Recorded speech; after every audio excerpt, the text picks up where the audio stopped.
Good morning everyone. आज हम पढ़ेंगे different types of AC circuit. इसका मतलब जब हम किसी भी सर्किट के अंदर क्या करते हैं, अल्टरनेटिंग करंट को फ्लो कराते हैं, या फिर हम ये कह सकते हैं कि जब किसी सर्किट के अंदर हम जो सोर्स ऑफ एनर्जी है या फिर ईएमएफ जो है, अगर हम ईएमएफ अगर अल्टरनेटिंग प्रोवाइड कराएंगे तो उसमें करंट भी अल्टरनेटिंग प्रोवाइड होगा, अल्टरनेटिंग करंट ही फ्लो होगा। तो इस केस में हमारे पास 7 टाइप्स के सर्किट्स होते हैं। कौन कौन से होते हैं? जब हम क्या करते हैं एसी सर्किट्स के अंदर रेजिस्टेंस को लगाएं, इंडक्टेंस को लगाएं या कैपेसिटर या फिर इनके कॉम्बिनेशंस को। चलिए हम इसको थोड़ा डिस्कस करते हैं।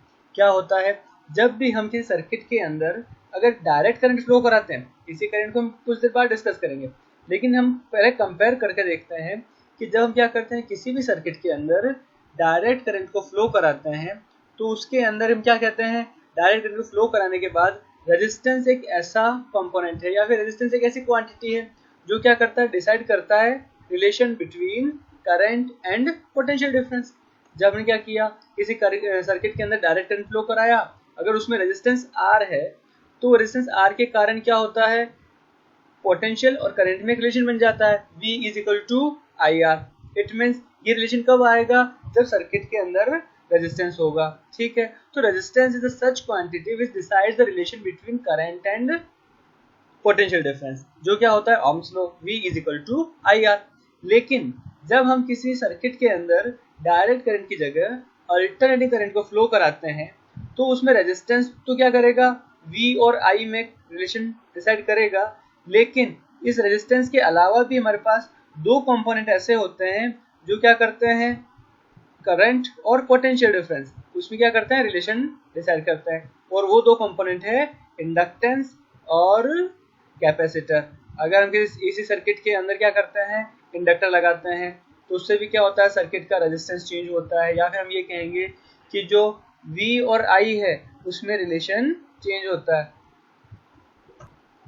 इसका मतलब हमारे पास एसी सर्किट्स के अंदर 3 ऐसे कंपोनेंट है जो क्या करते हैं, V और I में रिलेशन को चेंज करते हैं, या फिर जिनके कारण सर्किट के अंदर जो करंट है और पोटेंशियल है उसमें रिलेशन बदलता है। ठीक है, तो कौन कौन से हैं, रेजिस्टेंस, इंडक्टर और कैपेसिटर। हम तीनों के बारे में ऑलरेडी पढ़ चुके हैं, लेकिन हम इस चैप्टर में ये पढ़ेंगे कि जब हम इन कंपोनेंट्स को एसी सर्किट में लगाते हैं तो उनका क्या इफेक्ट होता है। ठीक है, तो हमारी शुरुआत के 3 सर्किट होंगे, वो होंगे circuit contains only resistance, circuit contains only inductance, या फिर circuit contains only and only capacitor. ठीक है, फिर हम 3 सर्किट ऐसे पढ़ेंगे जिसके अंदर क्या होगा, इनका कॉम्बिनेशन होगा।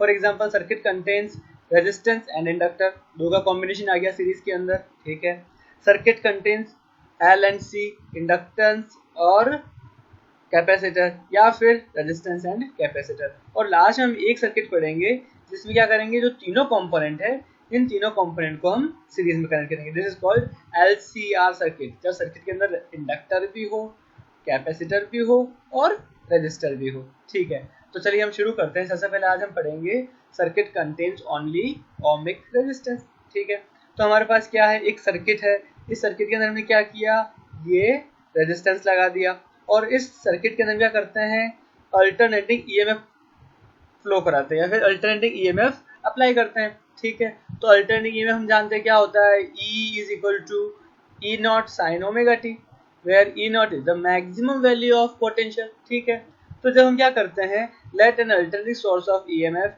B connected across the resistor. हमने क्या किया, रेजिस्टर लगाया, रेजिस्टर का रेजिस्टेंस R है। ठीक है, तो इसके अंदर क्या होगा, जो ईएमएफ होगा उसकी वैल्यू होगी E is equal to E naught sine omega T. ठीक है, और अगर इस सर्किट के अंदर अगर करंट I फ्लो हो रहा है, ठीक है, तो उस I की वैल्यू क्या होगी, हम जानते हैं ओम्स लॉ क्या आता है, Ohm's law is E is equal to I are.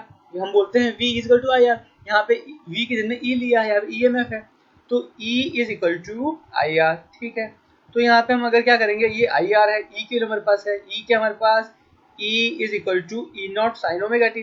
तो इस E की जगह हमने क्या किया, साइन ओमेगा, ये वैल्यू रख दी हमने, ये जो हमारे पास E है इसकी हमने वैल्यू रखी E naught sine omega T is equal to I R. ठीक है, हमें क्या चाहिए, हमें चाहिए करंट की वैल्यू, क्योंकि हमने ईएमएफ से प्रोवाइड करा दिया, सर्किट में करंट कितना फ्लो हो रहा है। सो हम क्या करेंगे, आई अगर फाइंड करना है तो ये r क्या होगा, डिनोमिनेटर में आ जाएगा। और फाइनली हमें क्या मिलेगा, I is equal to E not upon R sine omega T. ठीक है, और ये जो हमारे पास है ई नॉट और आर, ये दोनों क्या है, कांस्टेंट है। E not is the maximum value of potential and R is the resistance, तो इसको हम बोलेंगे आई एम या आई नॉट। ठीक है, so I is equal to I not sine omega T. What is I not, I not is the maximum value of current या फिर peak value of the alternating current. ठीक है, ये हमारे पास आ गया I not. I not is the peak value of AC in the circuit. ठीक है, तो इस तरह से हमारे पास क्या आ गया, रिलेशन आ गया। ठीक है, अब हम बात करते हैं इस सर्किट के अंदर हमारे पास ईएमएफ जो हम बात कर रहे हैं वी, तो उसकी इक्वेशन क्या है, E is equal to E naught sine omega T. ठीक है, और आई क्या आया, आई हमारे पास आया I is equal to I not sine omega T. ठीक है, तो इन दोनों इक्वेशन अगर हम कंपेयर करते हैं, इक्वेशन 1 और इक्वेशन 2, तो हमें क्या मिलता है, इक्वेशन 1 2 कंपेयर करने में मिलता है कि जो दोनों इक्वेशन है E और I, पोटेंशियल और करंट, इन दोनों में हम ये देखते हैं कि दोनों की जो पीक वैल्यू है या जो मैक्सिमम वैल्यू है वो अलग अलग है।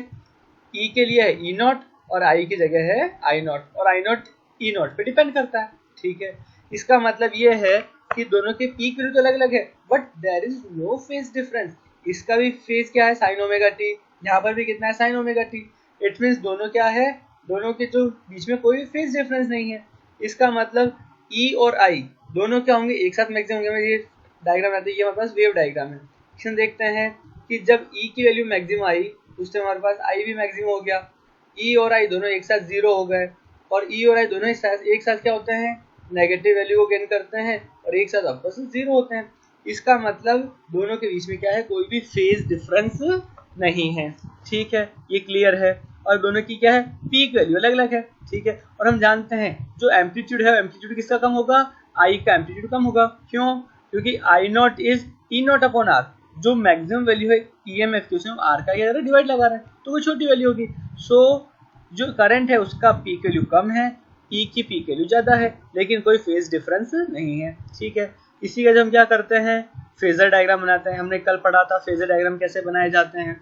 तो जब हम इसका फेजर डायग्राम बनाएंगे तो हम देखते हैं कि दोनों में कोई फेज डिफरेंस तो है नहीं। इसका मतलब दोनों के जो एरो जाएंगे वो एक ही डायरेक्शन जाएंगे, दोनों एक साथ जा रहे हैं। ठीक है, और दोनों का इनिशियल फेज ये रहा ओमेगा टी। ठीक है, और क्या होंगे, दोनों की पीक वैल्यू लगे हैं, तो आई का जो पीक वैल्यू है उसका क्या होगा, रेडियस छोटा होगा। तो आई का जो पीक वैल्यू हमने बनाया है सिर्फ यहाँ तक, जबकि वी का बनाया हमने यहाँ तक। वी बोलो चाहे ई बोलो, एक ही बात है। तो इसका हमने एरो बड़ा कर दिया। तो इस तरह से हमारे पास ये हो गया फेजर डायग्राम। अगर आपको फेजर डायग्राम में कोई प्रॉब्लम है तो आप पिछला लेक्चर एक बार वापस देख लेना। ठीक है, the next is circuit contains only inductance. जब क्या होता है, सर्किट के अंदर सिर्फ और सिर्फ एक इंडक्टर लगा हुआ। इंडक्टर मतलब हम जानते हैं कॉइल, हम पढ़ चुके हैं चैप्टर नंबर 6 के अंदर।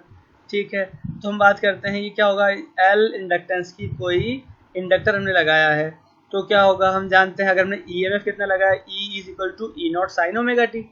ठीक है, तो इसके कारण जो हमारे पास जो ईएमएफ है ये अल्टरनेटिंग ईएमएफ है। अल्टरनेटिंग ईएमएफ मतलब इसकी मैग्नीट्यूड डायरेक्शन क्या होती है, कंटिन्यूसली चेंज होती है। हम ये भी कह सकते हैं इसकी पोलैरिटी क्या होती है, बार बार चेंज होती है। सो इसके कारण जो हमारे पास कॉइल है, कॉइल के अंदर क्या होगा, कॉइल के अंदर सेल्फ इंडक्शन के कारण क्या होगा, एक ईएमएफ प्रोड्यूस हो जाएगा। ठीक है, और वो जो ईएमएफ प्रोड्यूस होगा वो ईएमएफ भी क्या होगा, अल्टरनेटिंग होगा, क्योंकि जब इसकी पोलैरिटी बार बार चेंज होगी, ये हमारा है अप्लाइड ईएमएफ, और वो होगा इंड्यूस्ड ईएमएफ।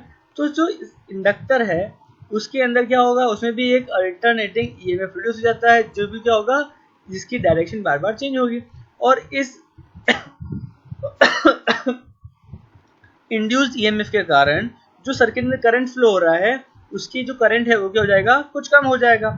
ठीक है, इसका मतलब ये ईएमएफ क्या कर रहा है, सर्किट के अंदर रुकावट डालता है। या फिर हम ये भी कह सकते हैं कि ये इंडक्टर के कारण, ये जो इंडक्टर है एक तरह से रेजिस्टेंस का काम कर रहा है, सर्किट के जो फ्लो है, करंट का फ्लो, उसको कम कर देता है। इसका मतलब ये भी हमारे पास क्या है, रेजिस्टेंस के जैसा ही एक कंपोनेंट है इंडक्टर, जो हमारे पास एसी में काम करता है। ठीक है, तो हम बात करेंगे, ये हमारा है अप्लाइड ईएमएफ, इसमें एक हो जाएगा इंड्यूस्ड ईएमएफ। दोनों की क्या होगी, डायरेक्शन अपोजिट होगी, क्योंकि हम जानते हैं जो इंड्यूस्ड ईएमएफ होता है वो अपोजिट डायरेक्शन में होता है। So E is equal to minus E dash. ठीक है, ये E हमारा है applied EMF, E is equal to E naught sine omega T. ये जो माइनस ई होगा ये हमारे पास क्या हो जाएगा, इसको हम जानते हैं फ्रॉम हमने फेराडे लॉ में पढ़ा था चैप्टर नंबर 6 में।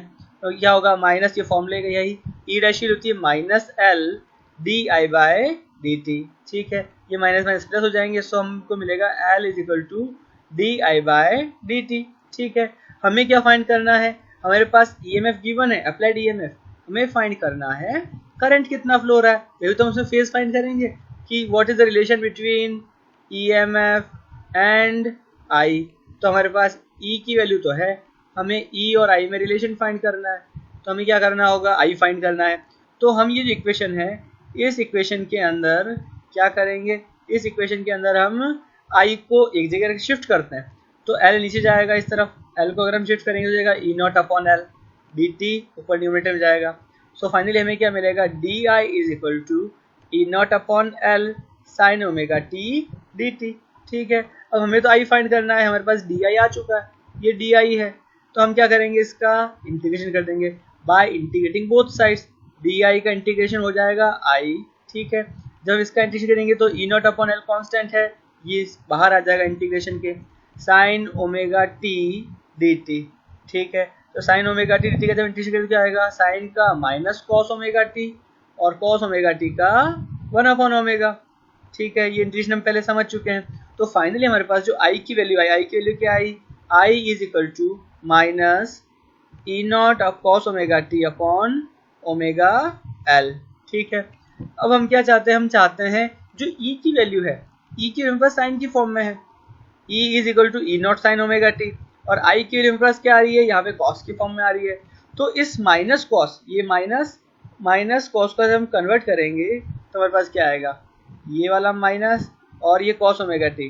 तो माइनस कॉस ओमेगा टी को हम लिख सकते हैं sign omega T minus pi by 2, आई तो है ही, तो ई नॉट अमन ओमेगा एल, ये तो हमारे पास ऐसा ई नॉट और ओमेगा है, ये तो हमने अलग से लिख लिया, ये कांस्टेंट है।